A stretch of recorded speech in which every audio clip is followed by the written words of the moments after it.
এই যাত্রার আরো খবর জানাতে কমলাপুর রেল স্টেশন থেকে যোগ দিয়েছেন আমাদের সহকর্মী ইজাজুর রহমান। ইজাজ, কমলাপুরে আজ যাত্রীর চাপ কেমন, এই মুহূর্তের পরিস্থিতি আপনি কেমন দেখছেন কমলাপুরে? এখন জন্ম সনদ দিয়ে খোলো বিকাশ স্টুডেন্ট অ্যাকাউন্ট, নিজের বিকাশ নিজে কর।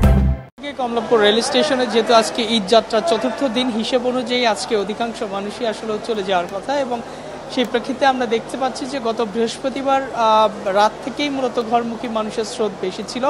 আজকে তুলনামূলকভাবে স্রোত রয়েছে, এবং যেহেতু এই কমলাপুর রেলওয়ে স্টেশনে প্রবেশ মুখগুলো থেকে 2-3 স্তর পার হয়ে যাত্রীদেরকে ভিতরে প্রবেশ করতে হয়, অর্থাৎ প্ল্যাটফর্মে প্রবেশ করতে হয়, এবং প্রত্যেক যাত্রীর কাছে টিকিট থাকার সাপেক্ষে, অর্থাৎ টিকিটটি নিশ্চিত হওয়ার পরেই কিন্তু প্ল্যাটফর্মে ঢুকতে দেওয়া হচ্ছে। বাইরে কোনো যাত্রী ভিতরে প্রবেশ করতে পারছে না। এটি বলা যায় এক ধরনের কঠোর ব্যবস্থা, এবং তারই ফলশ্রুতি আমরা দেখতে পাচ্ছি যে ট্রেনের ভিতরে যারা আগে থেকেই অনলাইনে টিকিট কেটেছিলেন তারা নির্ধারিত আসনে বসতে পারছেন, এবং এর বাইরেও কিছু সংখ্যক যাত্রী তারা ভিতরে দাঁড়িয়ে আছেন।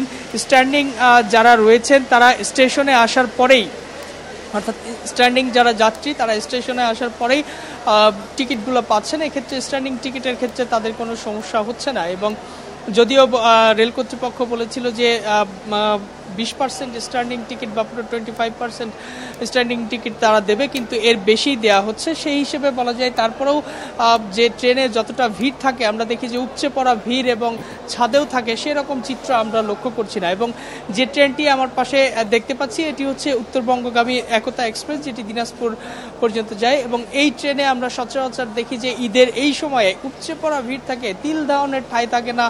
দরজা জানালা থেকে শুরু করে ছাদ, প্রত্যেকটা জায়গায় কিন্তু যাত্রীর অনেক ভিড় থাকে, কিন্তু সেই রকম চিত্র এবার আমরা দেখতে পাচ্ছি না। কারণ হিসেবে অনেক যাত্রী বলছেন, যেহেতু অনেক সরকারি চাকরিজীবী, তারা বলা যায় যে বৃহস্পতিবারে অনেকেই চলে গেছেন, সেই হিসেবে অনেক বেসরকারি চাকরিজীবীও কিন্তু তারাও অনেকে চলে গেছে।